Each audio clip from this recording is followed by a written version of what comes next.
이번 시간에는 여러 관점에서 심도 깊게 고민하고 또 논의하는 시간 가져보고자 합니다.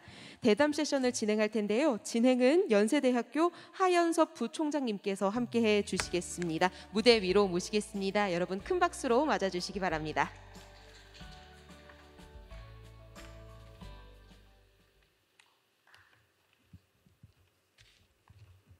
네, 그러면 저는 부총장님께 마이크를 넘기겠습니다. 예, 반갑습니다. 연세대학교 하연섭입니다. 먼저 아주 좋은 강의 해주신 서울대학교 오세정 총장님께 감사하다는 말씀드리고요. 워낙 좋은 내용이었는데 시간이 부족해서 조금 아쉬운 점이 있습니다. 다만 그 아쉬운 점을 저와의 대담을 통해서 어느 정도 해소할 수 있지 않을까 그렇게 기대를 해봅니다.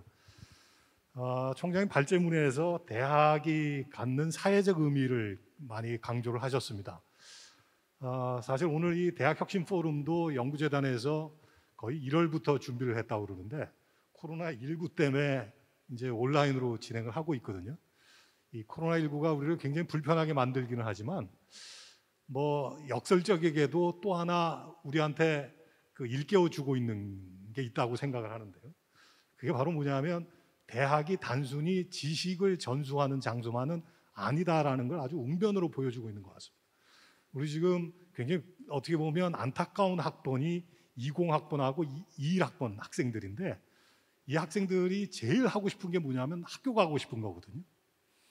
그리고 우리 총학생회에서 학생들한테 의견을 한번 물어봤더니 우리 연세대학교 학생들이 수업은 그냥 온라인으로 다 해도 좋은데 제발 기숙사에만 들어가게 해달라라는 그런 요구가 굉장히 크다고 그럽니다. 그러니까 그만큼 대학이 단순히 교수와 학생이 지식만 전달하는 장소가 아니고 오세훈 총장님 최근에 많이 강조하셨듯이 대학이 만남과 토론이 이루어질 수가 있어야 되고요.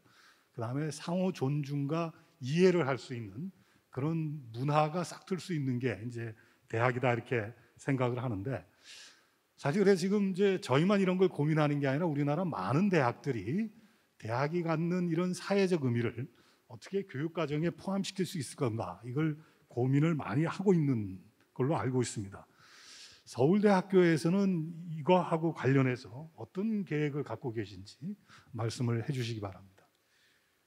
사실 그 문제는 서울대학교보다 연세대학교 훨씬 더 빨리 고민하고 지금 실제로 실천을 하고 있다고 생각을 하는데요. 그러니까 이제 뭐 그런 말이 있잖아요. 대학을 질 때 제일 먼저 질 게 기숙사고 그다음에 도서관이고 이렇게 그러니까 그래서 같이 학생들을 만나는 게 중요하다는 거고 그걸 뭐 그러니까 레지던셜 칼리지라고 얘기하기도 하고 그러는데 이제 저희 서울대학에서는 좀 그러니까 그런 면에서 지금 연대는 사실 송도에서 같이 1학년 애들 와가지고 같이 기숙사 있게 하고 그러지 않습니까? 그리고 거기서 제가 알기로는 교육 프로그램도 하고 있는 걸로 알고 있고요.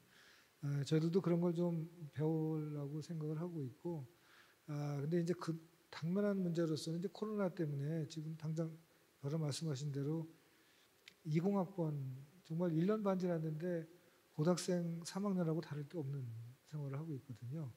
얘들이 대학이라는 게 뭔지, 대학에서 이 고등학교와 다른 어떤 그 아카데믹 프리덤이 뭔지 이런 걸 좀 배워야 될 것 같아서 그래서 제가 약간 좀 무리가 될지 모르겠지만 일단은 2학기에는 가능한 한 방역 수칙이 허락하는 한에서 대면 수업을 하겠다 이렇게 이렇게 추진을 하고 있습니다.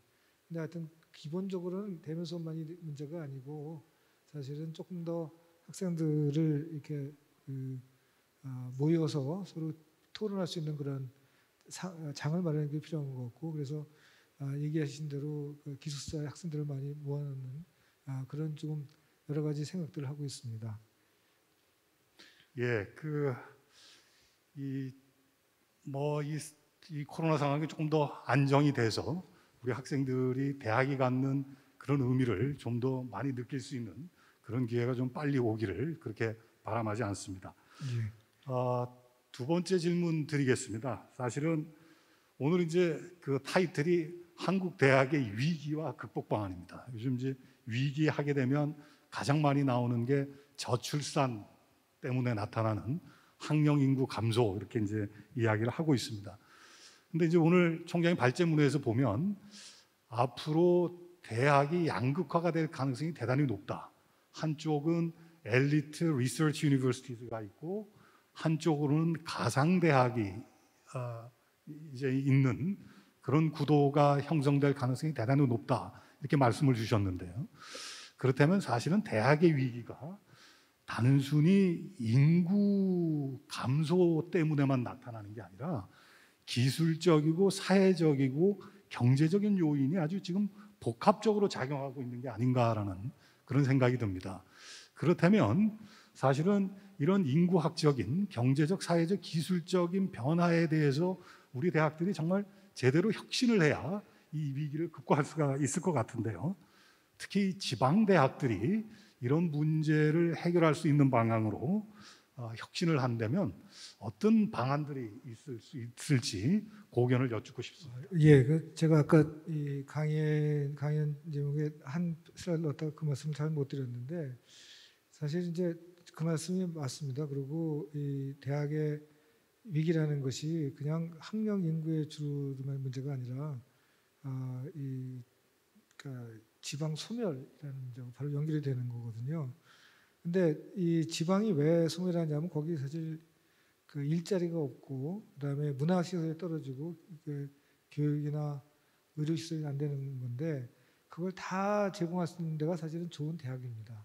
그러니까 미국의 예를 들면 뭐 코넬 대학 그냥 시골에 있잖아요.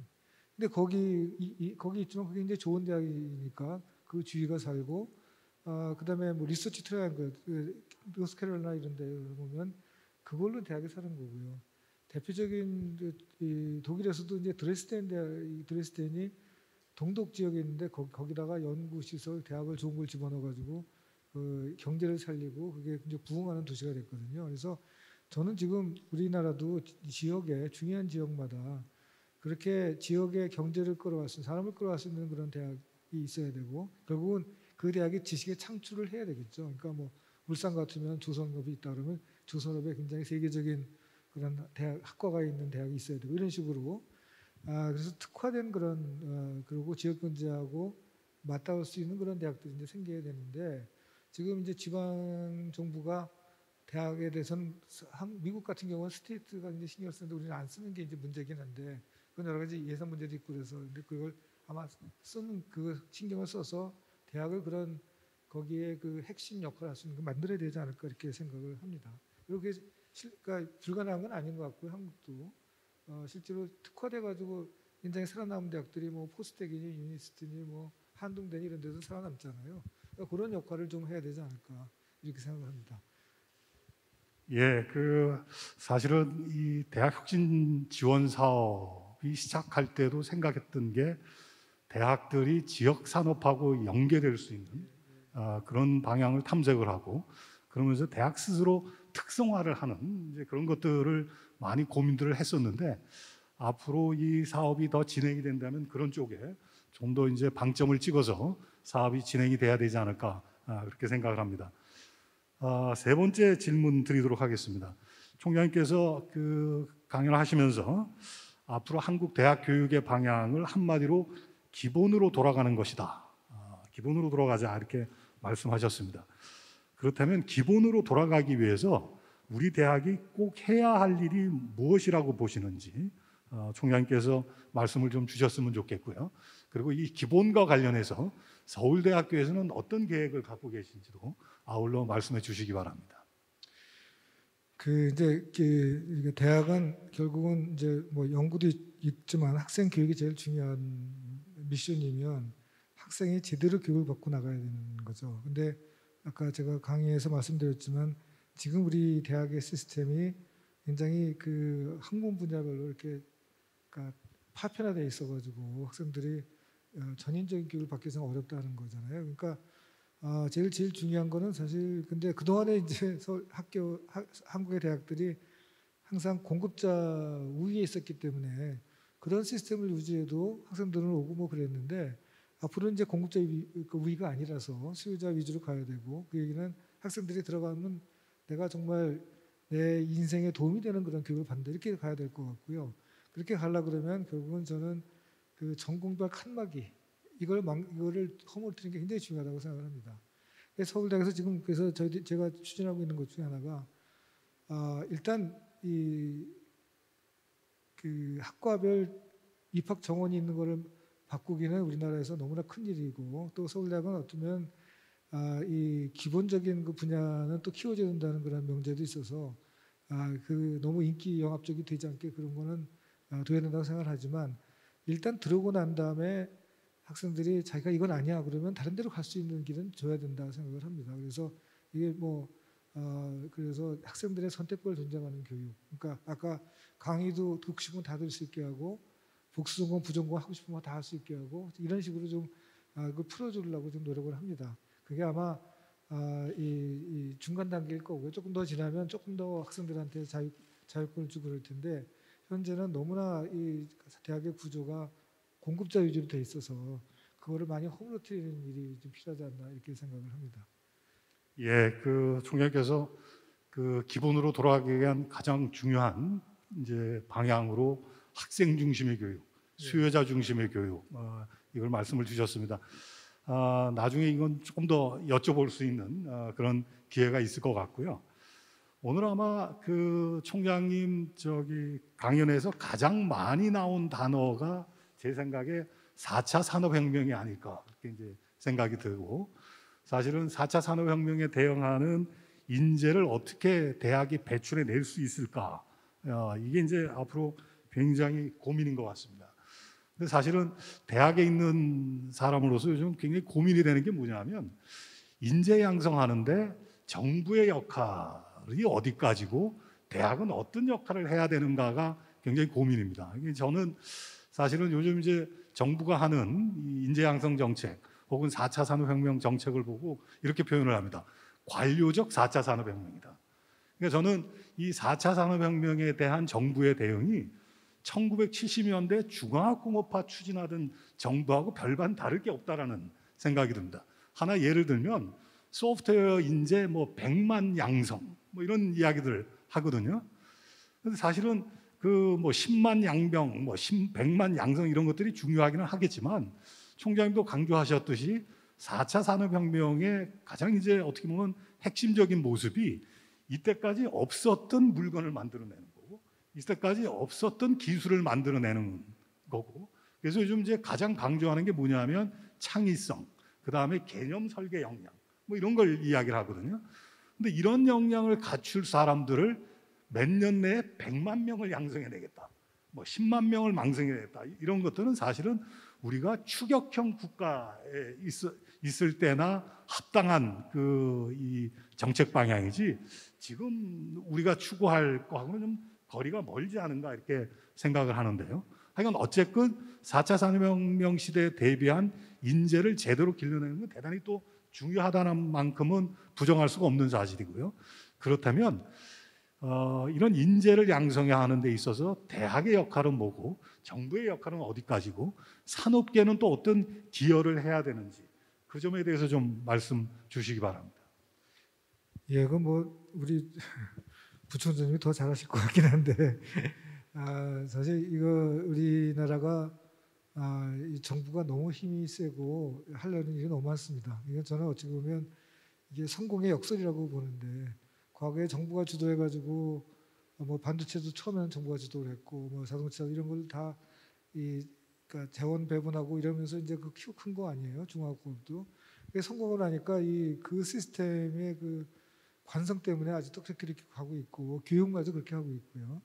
그래서 제일 중요한 거는 지금 말씀하신 대로 결국은 민간의 창의력이 그러니까 그걸 따라갈 수가 없거든요. 정부가 아무리 똑똑한 사람이 있다고 치더라도 창의력을 따라갈 수가 없고 오히려 똑똑한 행정이라 그러면 내가 지원만 할 테니까 네가 알아서 해야 하는 거라고 생각해요. 그래서 사실 우리 서울대학이 법인화를 했는데 그래도 이제 계속해서 그 정부의 간섭을 받거든요. 근데 싱가포르 국립대학이 아시겠지만 법인화 우리보다 한 7, 8년 빨리 했습니다. 근데 거기는 지금 아시아 1, 2권을 다투고 있거든요. 싱가포르 국립대학의 총장과 만나가지고 너희들 비결이 뭐냐 그랬더니 자기가 사실은 법인화 되기 전에 학장을 하고 지금은 총장을 하고 있는데 그냥 부총장하고 엄청 바뀌었다 그 사이에. 그 전에는 정말 정부에다가 뭐 TO도 달라고 그래야 되는데 지금은 돈만 주고 나는 평가만 할 테니까 네가 알아서 해. 전혀 간섭을 안 됩니다. 그러니까 싱가포르의 그 공무원들은 그만큼 스마트한 거죠.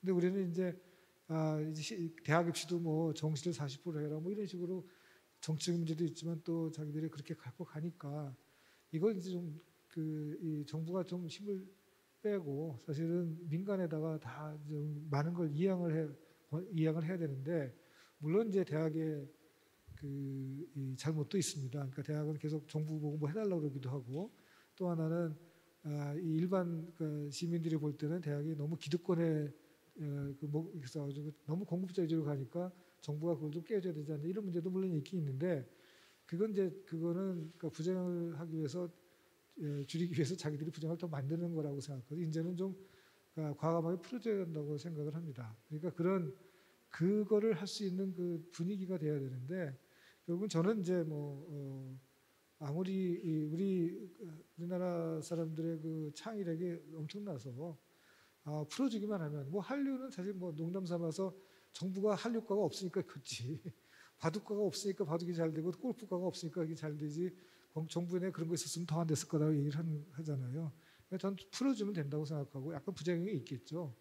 근데 그 부작용을 벗어나서 나중에 더 성공하는 확률이 더 크다고 생각을 하고 대학도 물론 그렇게 할 수 있는 신뢰를 좀 얻긴 얻어야 되고 정부도 좀 과감하게 풀어줄 건 풀어주고 이렇게 해야 된다고 생각을 합니다. 예, 감사합니다. 정부에 계신 분들이 총장의 말씀을 좀 귀담아 들을 수 있었으면 하는 그런 바람입니다. 아까 제가 기본으로 돌아가기 위해서 서울대가 어떤 계획을 갖고 계신가 이렇게 질문을 드렸더니 수요자 중심의 교육을 이제 말씀을 하셨고요. 그러면서 말씀하셨던 것 중에 하나가 앞으로 이제 다학제간 교육이 대단히 중요하다 그런 말씀을 주셨습니다. 사실 4차 산업혁명 시대에 요즘 이제 가장 큰 화두가 뭐냐면 융합형 인재를 양성하는 거거든요. 근데 제가 이런 표현하면 또 어떨지 모르겠지만 이 융합형 인재를 양성하는데 가장 큰 걸림돌이 되는 게 뭐냐면 대학 내에 있는 분들이거든요. 사실 우리 교수님들, 그러니까 전공 간 벽이 굉장히 높아서 학생들한테 어떻게 보면 학과에 대한 충성심을 강요하는 게 이때까지 한국 대학 교수들의 모습이었다 해도 크게 틀린 말은 아닐 텐데요. 근데 하여간 이 앞으로의 사회에 대비를 하려면 융합형 인재가 필요하고 이러기 위한 교육 과정이 정말 필요합니다. 그래서 오늘 총장이 강의에서도 서울대에서 지금 하고 있는 마이크로 전공 제도라든지 혹은 학생 설계 전공 이런 것들을 아주 잘 소개를 해주셨는데요. 제가 그걸 접하면서 드리고 싶었던 질문이 이거를 하시면서 성과도 물론 있겠지만 다른 학교로 확산하려면 이거를 추진하면서 경험하셨던 문제점이나 혹은 저항이나 뭐 이런 것들이 있지 않았을까라는 생각이 들고요. 그래서 이런 문제를 어떻게 서울대학교는 극복을 해오셨는지 그 점을 좀 말씀을 해주시기 바랍니다. 그건 영업 비밀입니다. 사실 제일 중요한 문제이기도 하고요. 근데 이제 저는 가끔 하는 얘기가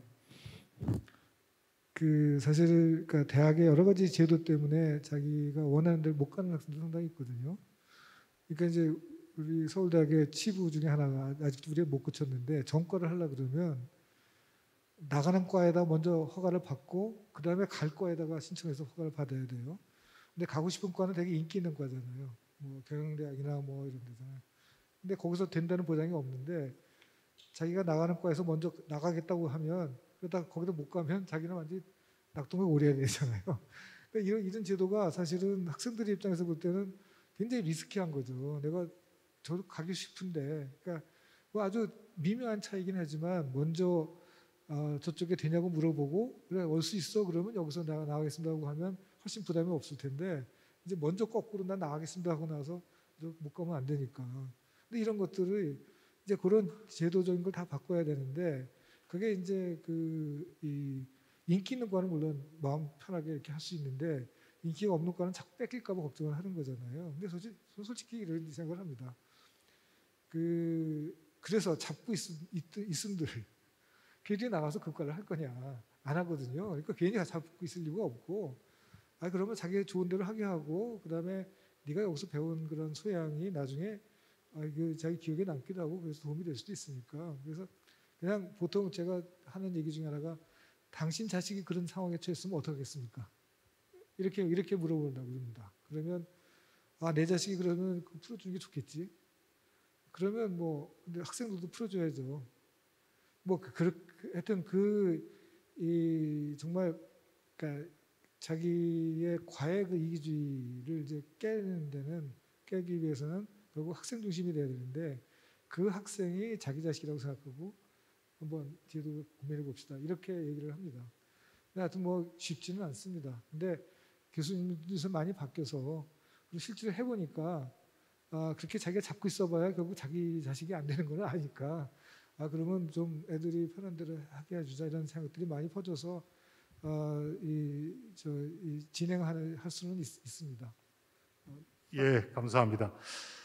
오늘도 총장님 강의하시면서 굉장히 강조했던 미래 역량, 이제 슬라이드 하나에는 Seven C's 이렇게도 표현이 돼 있었고요. 그래서 이제 비판적 사고 능력, 창의성, 협업 이런 것들을 아주 강조를 하셨는데 사실은 이런 Seven C에 관련된 능력이 인문학에서 키워줄 수 있는 능력이거든요.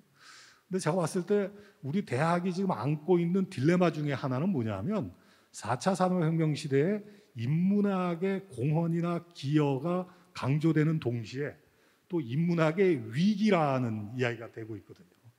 사실은 이 인문학이 교육과정이나 아니면 대학 교육을 정상화시키는데 어떻게 기여할 수 있게 만들 건가 하는 것도 굉장히 중요한 것 같은데요.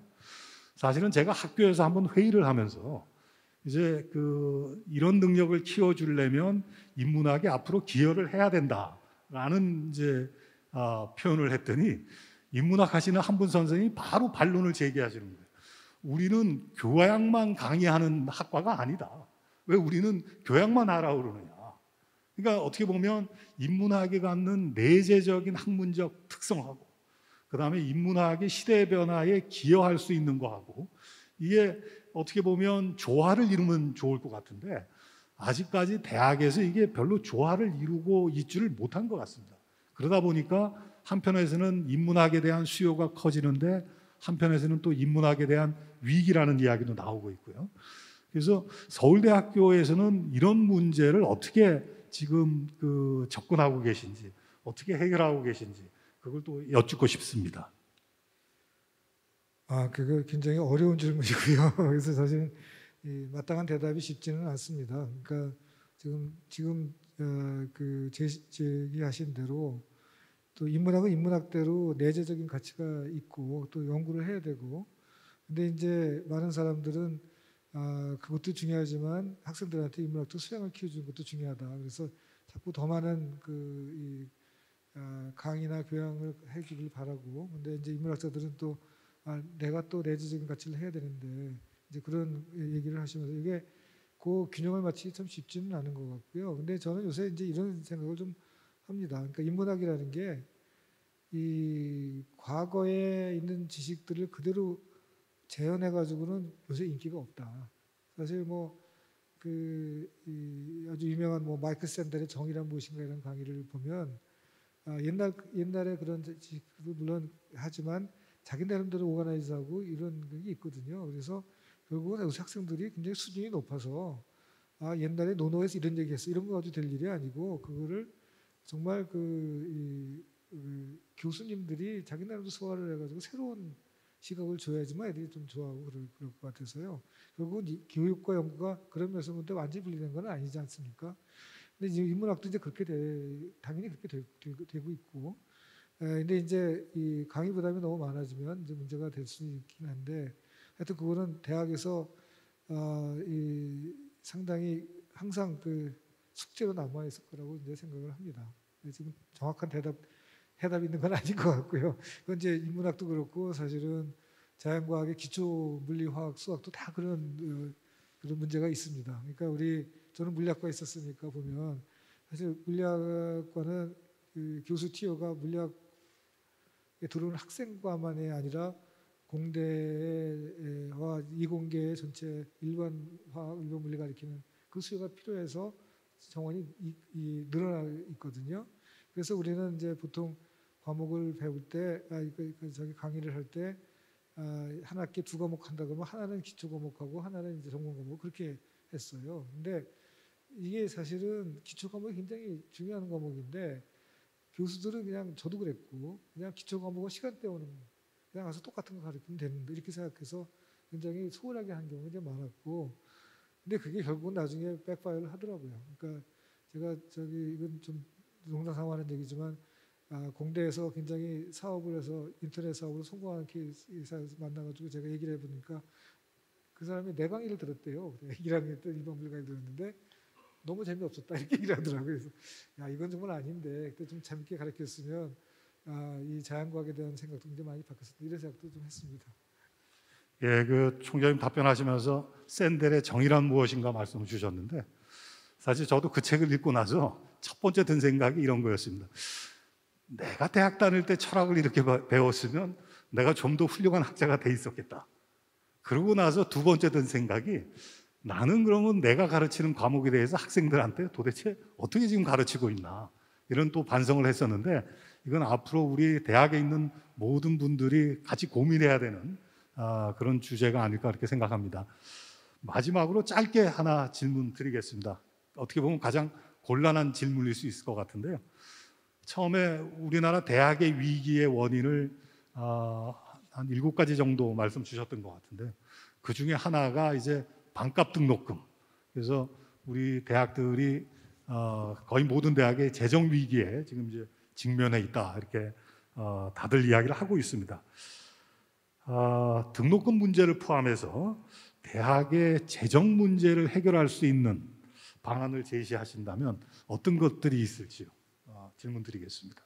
예, 그거는 뭐 세계적으로 다 지금 문제가 되는 건데 지금 선진국의 예를 보면 미국은 뭐 등록도 비싸긴 하지만 기부금하고 그러니까 스탠포드 대학이나 뭐 이렇게 MIT 이런 데는 사실 자기들이 창업해가지고 받는 그런 돈, 뭐清華대학도 그렇지만 이제 그런 거 가지고 살잖아요. 사실은 한국에 있는 대학들이 등록금이 그 주요 수입원이라는 건 사실 문제죠. 어느 나라나 좋은 대학들은 등록금이 그 운영비의 반 이상을 차지하는 데는 거의 없고 등록금 내긴 내지만 그러니까 이제 그게 이제 등록금으로 계속 우리가 운영하려고 그러는 거는 한계가 있는 것 같고요. 결국은 이제 정부 지원이거나 그게 이제 유럽이나 일본이 하는 일이고 아니면 민간의 기부금이나 그러니까 벤처나 이런 걸 해서 버는 돈 이런 두 가지가 있을 것 같아요. 자체 수입을 하는 거. 결국 한국은 약간 좀 약간 그게 혼합되는 케이스라서 OECD 평균에 비해서 고등교육에 투자하는 정부의 투자 액수가 작기 때문에 그건 당연히 늘려야 되고요. 근데 그거 늘린다고 그럼 세계적인 대학으로 경쟁할 수 있는 재정이 될 거냐? 그거 가지고 안 될 겁니다. 그렇기 때문에 또 자기의 그 자체 수입을 늘리려는 노력도 좀 해야 되지 않나. 그러니까 결국은 산학협력, 지역사회하고 협동 이런 걸 통해서 그 돈을 이 실리콘밸리 같은 걸 만들어서 돈을 버는 그런 노력을 좀 해야 되지 않을까 이렇게 생각을 합니다. 이 대답이 너무 원론적인 대답이라서 그렇긴 한데 죄송합니다. 예. 예, 총장님 감사드리고요. 오늘 아마 이제 제가 질문 드리는 것도 있지만 지금 오 총장님 강연 들으면서 줌을 통해서 들어온 질문들이 있습니다. 제가 하나 질문 드리도록 하겠습니다. 박원철 씨께서 질문을 주셨는데요. 제가 읽겠습니다. 말씀하신 4차 산업혁명과 일자리 문제 관련하여 루틴한 작업은 컴퓨터가 대신하고 창의적인 것들만 살아남는다는 말씀에 동감합니다. 그렇다면 대학의 경우는 이러한 사회적 변화에 발맞춰 학과를 변경해야 하는 건지 어떻게 선제 대응해야 할지 구체적인 예가 궁금합니다. 예, 그 학과 이게 그러니까 이 다학제간 연구 때문에 과연 학과가 변하냐? 이게 이제 미국의 사회학자 한 분이 시카고 대학의 학부자 한 분 그 연구를 한 적이 있는데 이게 참 학교의 학제 변하기는 참 쉽지 않다. 그러니까 이제 컴퓨터 공학과 이런 게 이제 생기고 뭐 이런 걸 하긴 하지만 과연 물리학과나 수학과나 이 사회학과나 뭐 이런 게 없어질 거냐? 없어지지 않을 게 일단 뭐 그런 것들은 어떻게 보면 도구적으로 꼭 필요한 학문이기도 하고 그래서 그렇고 학제가 이제 변할 거는 근데 이제 이 많은 부분의 다학제관이라는 것이 굉장히 실용적인 문제를 다루는 일이라서 그런 학과들은 좀 변화가 있을지 모르겠습니다. 근데 이 기본적인 것들을 다루는 그러니까 정말 코어 과목들은 안 바뀔 거라고 생각을 하고요. 근데 이제 조금씩 변화가는 건 뭐 예를 들어서 물리화학과가 있지만 요새는 나노과학이라는 게 이제 그 하이브리드 생기기도 하고 뭐 그런 식으로 이제 바뀌기는 하겠죠. 그래서 저는 컴퓨터가 이 사실 그러니까 AI도 그렇지만 모든 학문의 툴이 될 것 같기는 한데 그것이 모든 학문을 또 잡아먹을 거라고 생각하지는 않습니다. 그러니까 이제 컴퓨터 공학과도 있을 거고 그렇지만 그 사회학에서 달아나오면서 사회학이 AI를 이용하는 뭐 이런 식으로 될 거라고 생각을 합니다. 네, 감사합니다. 우리 또 대학의 교육의 사회적 의미를 넘어서 교과 과정에 어떻게 풀어내야 하는지 두 교수님의 고견을 들어보는 시간 가지셨는데요. 실시간으로 함께 참여하고 계시는 분들께도 사전에 질문을 받았습니다. 그래서 질문을 제가 드리겠습니다. 이지은님 함께하고 계실까요? 네, 반갑습니다. 네, 간단하게 자기소개해 주시고 질문 주시면 감사드리겠습니다.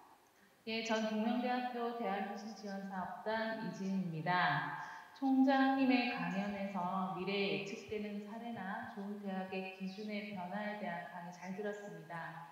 저희 대학도 미래 인재 양성을 위해서 교인대학을 새롭게 보전하고 지금 열심히 구성원들이 활동하고 있습니다.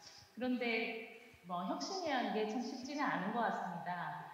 대학혁신지원사업단의 어떤 열정만 가지고는 굉장히 어려움이 많은데요. 총장님께서 생각하시는 그 혁신에서 가장 먼저 대학이 고려되어야 할 사항 그리고 가장 먼저 변화되어야 하는 주체는 누구인지에 대해서 간단하게 답변을 듣고 싶습니다. 물론 대학에서 제일 먼저 변화될 주체는 교수겠죠.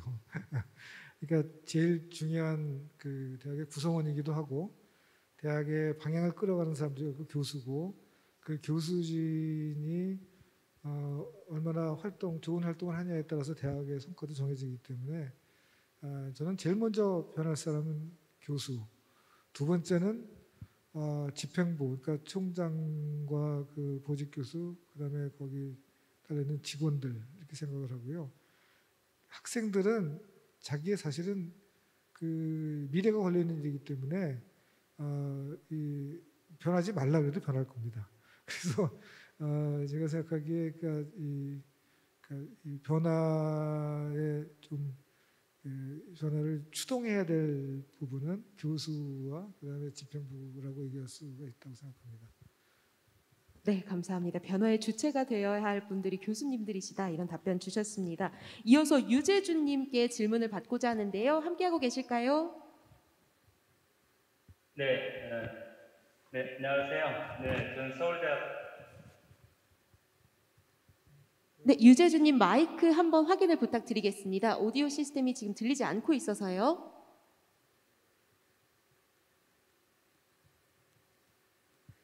주시는 말씀이 지금 들리지 않고 있는데요. 네, 혹시 저 소리 들립니까? 네, 이제 잘 들립니다. 저는 서울대학교 기초교원 원장 맡고 있는 유재준입니다. 사실 총장님 세션에서 제가 질문을 드리는 게 좀 이상해서. 근데 이제 말씀하신 거에 더해서 원래 갖고 있던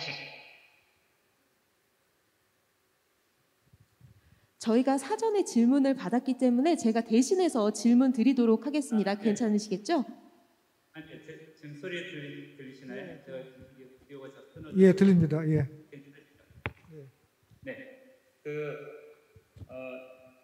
저희가 지금 여러 가지 이제 그 각 대학별로 혁신을 시도하고 있기는 한데 지금 총장님께서 여러 가지 이제 중요한 이슈에 대해서 잘 말씀을 해주시긴 했는데 문제는 이제 이러한 내부적인 변화가 있어야 되긴 한데 이게 상황적으로 쉽진 않다고 봅니다. 꼭 서울대학교의 상황만이 아니라 우리나라 전체 이슈에 대해서 여쭙고자 하는 건데 예를 들어서 전통적으로 학과라는 것이 이제 경제적, 사회적 상황에 맞춰져서 만들어진 것이 많고요. 또 이게 이제 제조업의 그 흥망성쇠에 따라서 또 상황이 달라지기도 하고 근데 이러한 그 입시제도 또한 이제 그런 학과에 맞춰서 진행이 되고 있는 상황입니다. 근데 결국 이제 시대가 바뀌어서 저희가 뭔가 변화를 시도하긴 해야 되는데 이게 내부적으로 노력을 통해서 지금 이제 대학 혁신전 사업에서도 여러 가지 시도를 하고 있긴 하지만 이게 내부적인 노력으로만 이루어지기는 어렵다고 생각을 하는데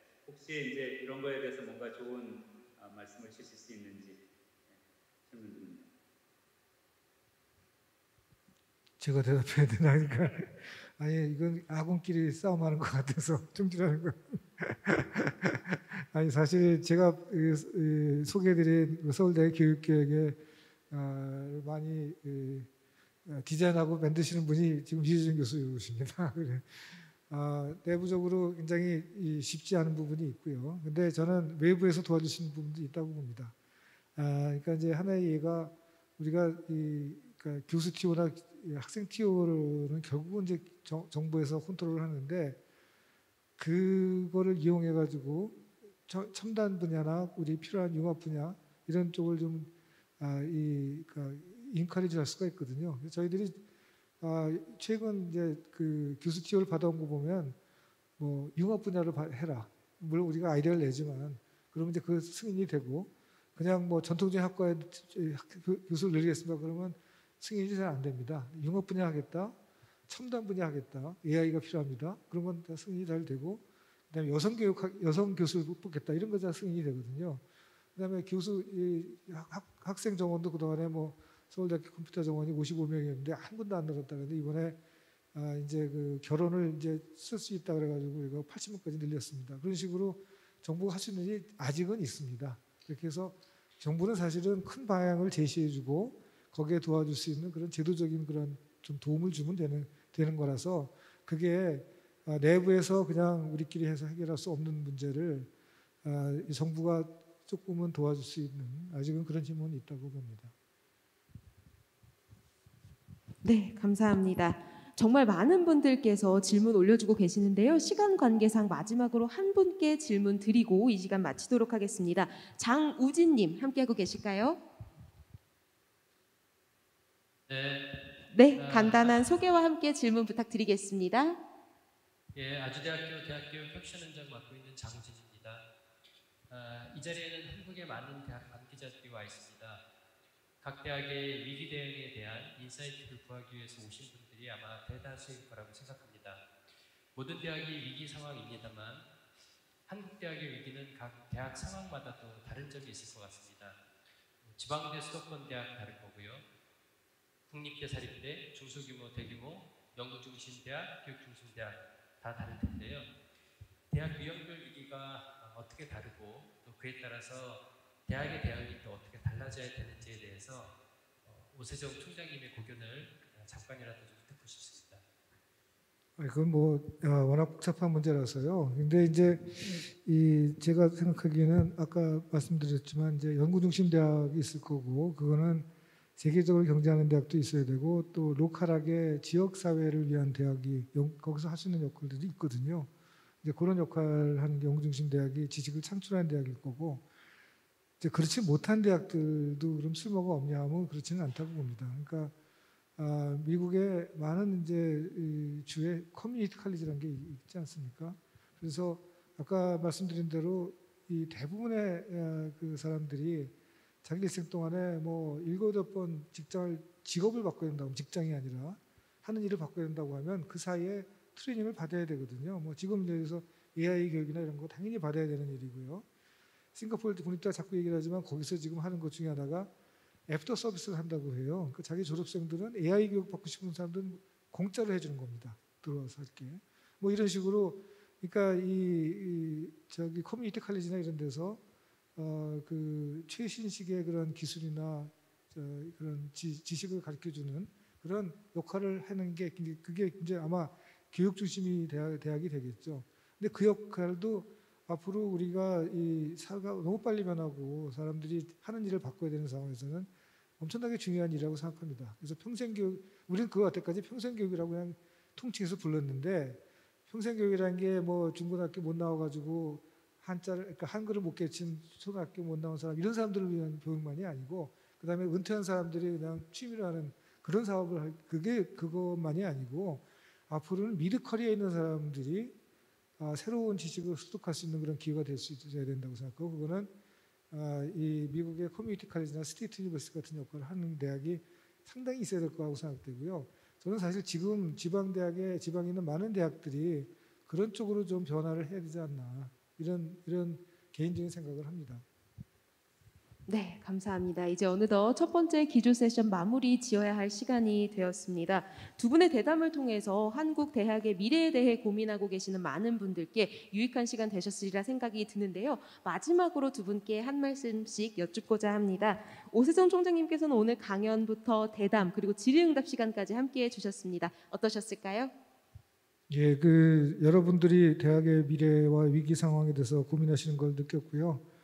오늘 뭐 제가 그냥 그동안 느꼈던 거를 그냥 두서없이 말씀드렸는데 아마 지금 말씀드렸지만 결국은 그 각자의 상황이 다르고 위기는 각자 또 타개해야 될 거거든요.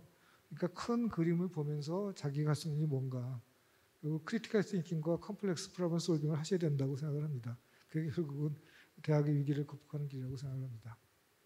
네, 감사합니다. 그리고 총장님 강연에서 나아가서 우리가 더욱더 깊은 논의해 볼 수 있는 시간 마련해 주신 하연섭 부총장님께도 오늘 소감 한 말씀 부탁드리겠습니다.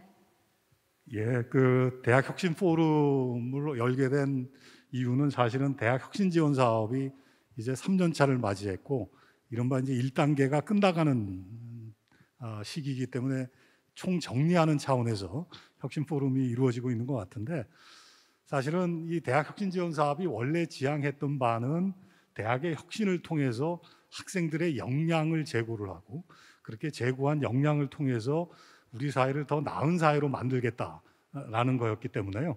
앞으로도 여기서 그치지 않고 우리 모두가 더 고민을 하면서 더 나은 대학, 더 나은 사회를 만들 수 있는 그런 계기가 됐으면 합니다. 예, 감사합니다. 네, 고맙습니다. 우리 국가의 혁신 성장의 토대가 되어줄 미래 인재 양성에 한국 대학이 나아가야 할 방향에 대해서 논의해보는 의미 깊은 시간 만들어주셨습니다. 두 분께 감사의 말씀 올리면서 이상으로 첫 번째 기조 세션 마치겠습니다. 두 분 고맙습니다.